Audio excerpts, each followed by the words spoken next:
Clara sat by the window of her small, dark apartment, staring out at the busy city street below. The world outside seemed to be full of life, people walking by in a hurry, laughing, talking, living their lives. But inside Clara's small room, the silence was overwhelming. The walls of the apartment seemed to close in on her with every passing day. She had once been like those people she watched from her window, full of energy and hope. But everything had changed. Clara used to be full of dreams. She was a teacher, a woman with a career, a woman who loved to help others. She had been independent, strong, and proud. But one fateful day, an accident shattered her life. It left her paralyzed from the waist down. The injury not only took away her ability to walk, but also stole her sense of purpose.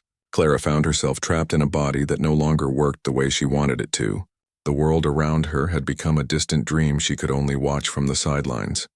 Her family, the people she had once relied on, could not cope with the responsibility of caring for her. At first they tried to help, but it became too much for them. Gradually the visits grew less and less frequent. Eventually they stopped coming altogether. Clara was left alone in her apartment, the only company being the faint sound of traffic outside and the occasional neighbor who didn't even stop to say hello. Clara had once been a beloved teacher in a local school. Her students adored her and she loved shaping young minds. But now the idea of teaching was a distant memory. The children she had taught were growing up and Clara had no way to reach out to them. They had forgotten her. Her friends too had moved on with their own lives, leaving her behind in a world that had no place for someone like her anymore. Her apartment was small, dark, and cold. The once bright walls had faded, the paint chipped and peeling. The furniture was old and most of it was broken. Clara did her best to keep the place tidy, but there was only so much she could do. Her wheelchair was her only means of moving from one room to the next, and even that had started to show signs of wear. It creaked and rattled every time she tried to push it, making the task of moving around her apartment more difficult than it needed to be. Every day, Clara would wake up, wash up, and prepare a simple meal for herself. It wasn't much, but it was enough to get by. She spent her days staring out the window, watching the world move on without her. Sometimes she would close her eyes and pretend she was part of that world again, walking down the street, laughing with friends, teaching her students. But when she opened her eyes, the truth would hit her all over again. She was alone, and her life had become a quiet routine of survival. The people who lived in the building were kind, but they were busy with their own lives. They would often pass by Clara's door, but they never stopped to check on her. Clara had long ago stopped expecting visitors. She had learned to live with the loneliness, but that didn't make it any easier. She had once been surrounded by people, loved by her friends and family. Now she felt like a ghost, a woman forgotten by the world. Her neighbors would sometimes glance at her through the window, but their gazes never lingered. They would hurry past, caught up in their own lives, unaware of the quiet struggle Clara was going through every single day. No one seemed to notice how hard it was for her to get out of bed in the morning, or how much effort it took to push her wheelchair down the narrow hallways of the building. No one saw the frustration that built up inside her when she couldn't reach something on a shelf, or the sadness that would wash over her when the sunlight poured into the room. But she couldn't go outside to enjoy it. Clara had tried to ask for help once. She had placed a note in the building's common area, asking anyone who might be able to assist her with small tasks around the apartment.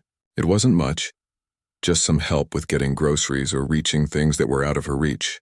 But the note had gone unnoticed. The neighbors were too busy, too preoccupied with their own lives.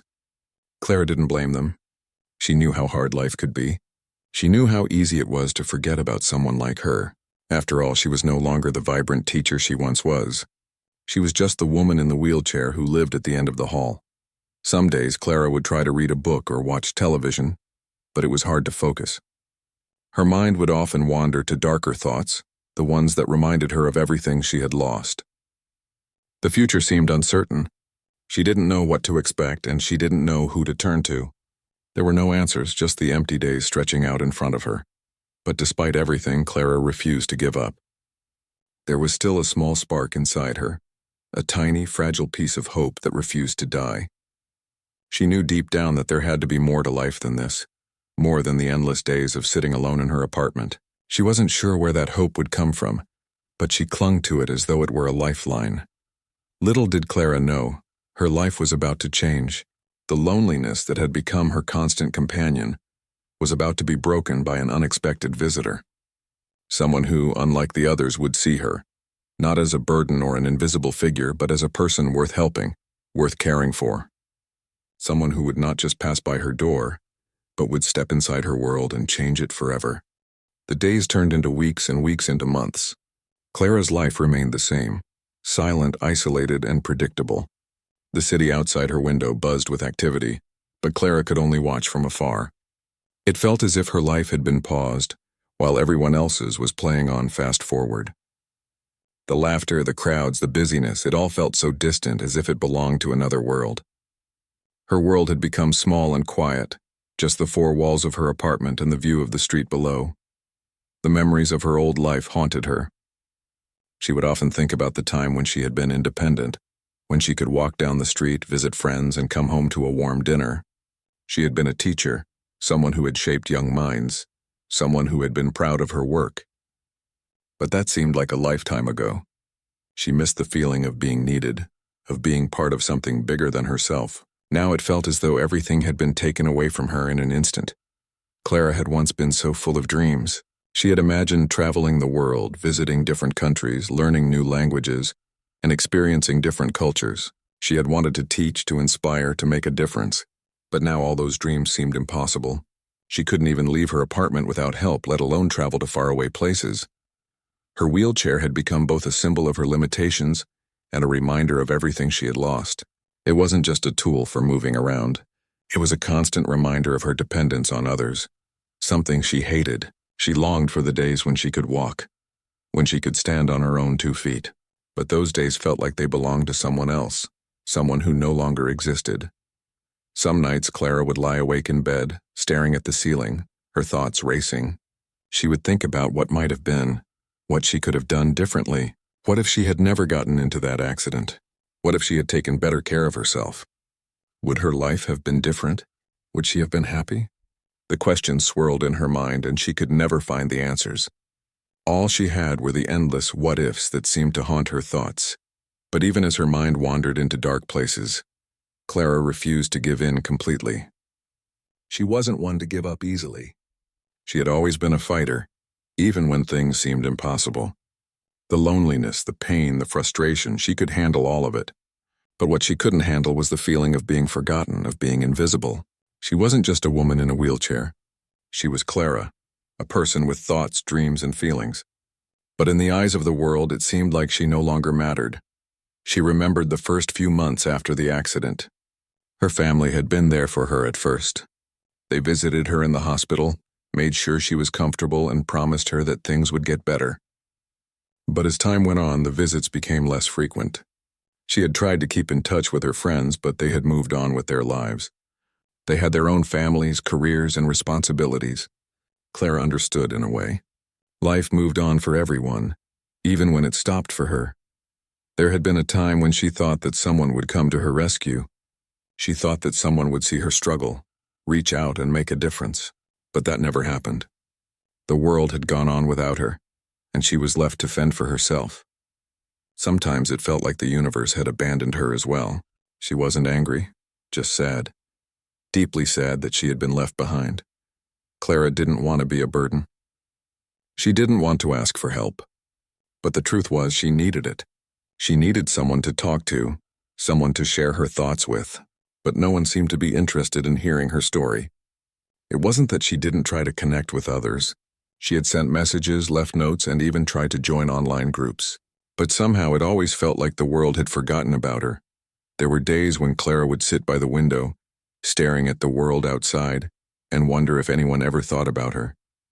Did anyone care? Did anyone notice that she was still here? She didn't need pity. She didn't need anyone to feel sorry for her. What she longed for was simple: a friend, a companion, someone who would see her, not her disability but the person she still was inside. One of her greatest joys was looking at the trees outside her window. They were always changing, growing, blossoming, shedding leaves, and growing again. In a way, they reminded her of herself. She had once been vibrant and full of life, just like those trees. But now it felt like she was stuck in winter, waiting for something to change. She didn't know when or how that change would come, but she hoped it would. She needed it more than ever. But life had a way of surprising her, and Clara was about to find out just how unpredictable the world could be. One cold morning, just as Clara was settling into her usual routine, she heard a soft knock at the door. It was unexpected, and at first, she didn't know whether she had imagined it. She had grown so used to the silence in her apartment that even the sound of the building creaking seemed louder than it really was. But this time the knock was real. A gentle tap, followed by a pause. Clara hesitated. Who could it be? No one ever came to visit her anymore. She rolled her wheelchair over to the door and, with some effort, managed to open it just a crack. Standing in the doorway was a man she had never seen before. He was holding a toolbox in one hand and a small wooden chair in the other. His clothes were simple but practical, and his face had a kind expression. "Hello," the man said, his voice warm and friendly. "I'm Thomas. I'm a carpenter. I was asked to come and fix a few things around the building, and I noticed you through the window. I just wanted to check if everything is okay here." Clara blinked, surprised. No one had ever come to check on her like this before. Most of her neighbors simply ignored her, going about their lives as if she didn't exist. She had been used to being invisible, a silent figure in the background, but here was someone who didn't look away, someone who was speaking to her as if she mattered. I'm fine," Clara said softly, unsure of how to respond. "There's really no need for you to check on me." Thomas smiled, and there was something sincere in his eyes. "I'm just doing my job, but if you need anything, please don't hesitate to ask. I'm happy to help with anything that needs fixing." Clara hesitated. The truth was, she hadn't had anyone offer to help her in a long time. Most people didn't even look at her anymore, let alone offer assistance. She didn't want to trouble him. She had learned to take care of herself even when it was difficult. But something about Thomas's kindness made her feel comfortable in a way she hadn't felt in a long time. "Well, there is a window in my living room that doesn't close properly," Clara said, finally finding her voice. "And the shelf in the kitchen is starting to fall apart. If you could look at those, I'd really appreciate it." Thomas nodded. "I'll take care of it. I'll need a little time, but I'll make sure everything's fixed up properly." Clara smiled, feeling a small sense of relief. She had always been independent, but there was no denying that she needed help sometimes. It felt good to know that someone was willing to step in without hesitation, without judgment. Thomas wasn't here out of pity or obligation. He was here because he genuinely wanted to help. Over the next few days, Thomas returned several times. He brought his tools and spent hours fixing the broken window, repairing the shelf, and even adding some extra support to the chair that Clara had been using. Every time he came, he seemed to go out of his way to make sure Clara was comfortable. He didn't rush through the work, and he didn't make her feel like she was a burden. Instead, he asked her how her day was going, listened to her when she spoke, and treated her with kindness and respect. It was a stark contrast to the cold indifference Clara had grown used to. "Thank you," Clara said one afternoon as Thomas finished tightening the last screw on the chair. "You've really helped me more than I expected." Thomas smiled and wiped his brow, clearly pleased with the work he had done. "I'm glad to be of help. It's the little things that make a big difference, don't you think?" Clara nodded. She couldn't remember the last time someone had made her feel this way, like she mattered, like she wasn't invisible. For the first time in a long while, she felt seen. As the days passed, Thomas continued to visit. Sometimes he would just stop by to check on the repairs, but more often than not, he stayed for a while to chat. At first, their conversations were small, simple exchanges, talking about the weather or how the work was going. But over time, their discussions grew deeper. Thomas asked Clara about her life before the accident, about her teaching career and the things she had loved to do. Clara found herself opening up to him in ways she hadn't expected. She hadn't talked about her old life in so long. It felt almost strange to recall the dreams she had once held so dearly. "I used to be a teacher," Clara said one afternoon, her voice tinged with sadness. "I loved my job. I loved helping the kids, seeing them grow and learn. But now, I don't even know where I belong anymore." Thomas listened quietly, nodding as she spoke. "It's hard to feel lost like that. But I believe people like you, people with big hearts and bright minds, they don't lose their value. You still have a lot to offer." Clara looked at him, surprised by his words. She hadn't expected such encouragement, especially from someone she barely knew. But there was something genuine about his voice, something that made her believe him.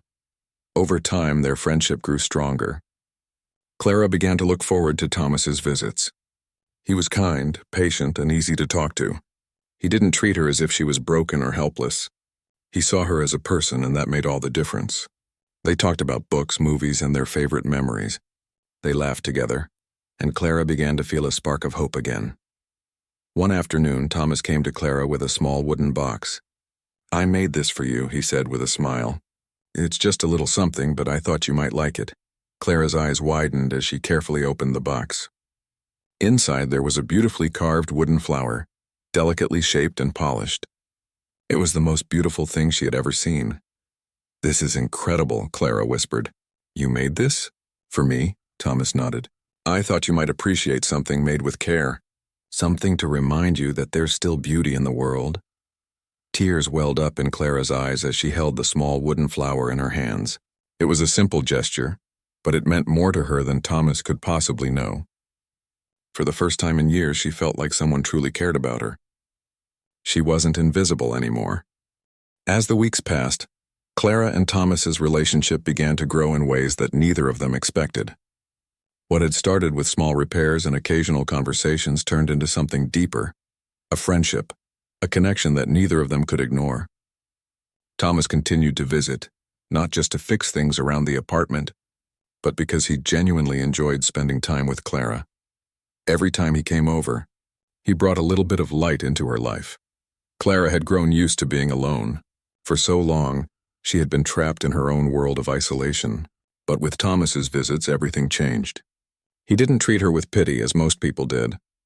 He didn't see her as someone to be sorry for. Instead, he saw her as a person, just like him, with her own hopes, dreams, and stories. At first, Clara wasn't sure how to feel about the attention Thomas was giving her. She had been so used to being ignored that the thought of someone actually wanting to spend time with her was strange. But Thomas's kindness was genuine, and over time, Clara began to feel more comfortable around him. She started to look forward to his visits, not just for the repairs, but for the simple joy of having someone to talk to. One day, Thomas arrived with a small wooden project in his hands, a delicate wooden box. Clara smiled as she saw it. He had made many things for her over the past few weeks, from a wooden chair to little trinkets that decorated her apartment. But this was different. This box was special. "I thought you might like this," Thomas said, handing it to Clara. "It's not much, but I thought you could use it to keep your things in." Clara opened the box and looked inside. It was smooth, polished to perfection, and the edges were carefully carved. She could tell that Thomas had put a lot of time and effort into making it. But more than that, she could feel the care and attention that had gone into creating something just for her. "It's beautiful," Clara whispered, her fingers tracing the smooth edges. "Thank you," Thomas smiled. "I'm glad you like it." As the days went on, Clara began to feel something she hadn't felt in years: hope. She had almost forgotten what it was like to feel connected to another person, to have someone who truly cared about her. She had been so used to being alone, but Thomas had changed that. Slowly, he was helping her rebuild the pieces of her life that had been lost after the accident. Clara began to open up to Thomas more, sharing things she had kept hidden for so long. She talked about her teaching days, how much she had loved her students and how much she missed the feeling of being needed. She told him about the accident and how everything changed in an instant.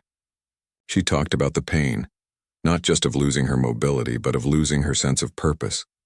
Thomas listened quietly, never interrupting, never offering empty words of comfort. He simply listened, allowing Clara to express the pain she had kept locked inside for so long.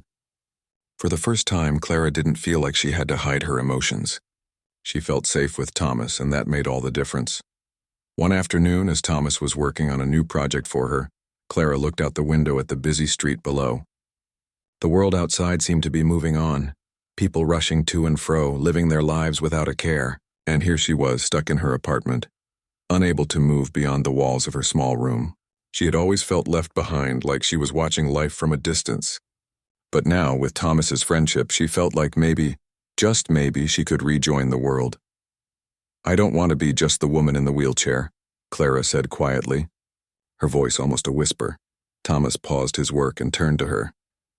You're not just the woman in the wheelchair, Clara. You're so much more than that. Clara looked at him, surprised by the sincerity in his voice. But sometimes it feels like that's all people see when they look at me. I don't know how to change that. Thomas put down his tools and rolled up his sleeves. He walked over to her, his eyes kind and understanding. You don't need to change, Clara. The world may see you differently, but that doesn't define who you are. It's what's inside that matters. And inside, you're strong, kind, and full of life. That's what makes you who you are. Clara felt a lump form in her throat as she listened to his words. No one had ever spoken to her like that before. It was the kind of encouragement she had longed for, the kind of support she hadn't realized she needed. She had spent so much time hiding away from the world, afraid of being judged, afraid of being forgotten. But now, for the first time in years, Clara began to believe that she still had something to offer. Over the next few weeks, their friendship continued to blossom. Thomas would come by almost every day, not just to work on projects, but to spend time with Clara. They would talk about everything and nothing, sharing stories, laughing together, and even sitting in comfortable silence. Clara found herself opening up in ways she hadn't before. She shared her dreams with him, the ones she had kept hidden deep inside for so long. I used to dream of traveling, Clara said one evening as they sat together in her living room. I wanted to see the world. I wanted to visit different countries, meet new people, and experience everything I could. But now, I'm not sure that will ever happen. Thomas listened intently, his expression thoughtful. Just because you can't travel the way you once imagined doesn't mean you can't still explore the world. There are ways to experience life, even within the walls of this apartment. You just have to find new ways to see it. Clara smiled softly, touched by his words. Maybe he was right. Maybe there were still ways to experience the world, even if they were different from what she had once imagined. And maybe, just maybe, the world wasn't as far out of reach as she thought. In those quiet moments, Clara began to see her life differently. She wasn't just a woman trapped in a wheelchair. She was a person with hopes, dreams, and the ability to create new beginnings. With Thomas's friendship and encouragement, Clara realized that she still had so much to offer the world. She wasn't invisible anymore. She wasn't alone. Thomas had come into her life at a time when she needed him the most, and without even knowing it, he had given her the strength to believe in herself again. He had reminded her that it wasn't her circumstances that defined her, but her heart and the people who cared for her. And for the first time in a long time, Clara felt truly seen. As the months passed, Clara's life began to change in ways she had never imagined. What had once felt like an endless stretch of lonely days was now filled with purpose, laughter, and hope.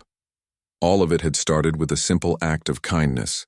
A carpenter named Thomas who had stepped into her world and helped her see that there was still so much to live for. Clara had never imagined that someone like Thomas would come into her life. Before he arrived, she had resigned herself to the idea that this was how life would be for her, alone, forgotten, and stuck in the four walls of her apartment. But now, thanks to his visits, something inside her had shifted. She had found a renewed sense of hope, and with it, a renewed sense of purpose. With Thomas's encouragement, Clara started taking small steps to reconnect with the world outside. It wasn't easy at first. She had spent so many years inside her apartment that even the idea of stepping outside felt overwhelming. But little by little, with Thomas's support, she began to venture out. First, it was just sitting on the balcony in the fresh air, feeling the warmth of the sun on her face. Then, it was going to the nearby park to watch people walk by, children playing, and the world moving around her. For the first time in years, Clara felt like part of the world again. Thomas, too, had changed.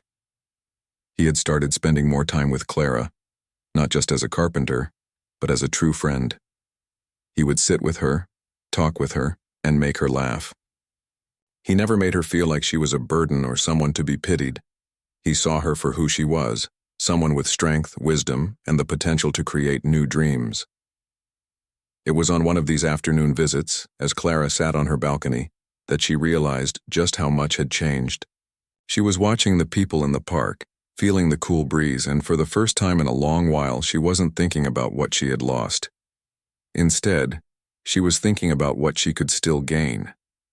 There was so much life left to live, so much to experience, and she wasn't going to let her circumstances stop her from trying. You know, Clara said one day as she watched children play in the park. I used to dream about traveling. I wanted to see the world, different cities, different countries. I wanted to teach in different places, learn new things, and meet people from all walks of life. Thomas sat beside her, listening intently. Why can't you still do that? Clara turned to him, surprised by the question. But I can't travel like I used to, she said quietly. I can't just pack a bag and go. My world is small now. Thomas smiled. It's not about the size of the world. It's about how you experience it. You may not be able to travel the way you once imagined, but there are still ways to explore, learn, and meet new people. Clara looked at him, feeling a flicker of hope. You really think so? I know so, Thomas said, his voice full of conviction. The world is full of opportunities. You just have to find new ways to see it. Thomas's words stayed with Clara long after he left that day. She thought about what he had said, and for the first time in a long time she felt a sense of excitement. Maybe her life had changed, but that didn't mean it was over. There were still ways she could make a difference. There were still things she could do, things she could experience, even within the walls of her apartment. With this new mindset, Clara began to change her routine. She decided to start small. She began reading books she had never had time for before, stories about people from different cultures, adventures in far-off lands, and ideas she had never considered. Every day she learned something new, and with each new piece of knowledge she felt more connected to the world outside her apartment. But it wasn't just books that sparked Clara's new sense of purpose. Inspired by the wooden crafts that Thomas had made for her, she decided to try her hand at making something of her own. It started with simple projects, carving small wooden pieces, making small decorative items, and slowly building up her skills. Over time, Clara discovered that she had a talent for it.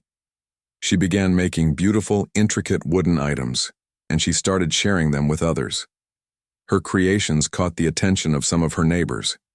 At first, they had only known her as the woman in the wheelchair, someone they passed by without a second thought. But now, they saw her for who she was, a creative, talented woman who had something to offer. One afternoon, Clara decided to take a risk. She opened up a small online shop to sell her handmade wooden crafts. It wasn't much at first, just a few items, but it was a start. To her surprise, people were interested in what she was creating. Slowly, orders began to come in and Clara's shop grew.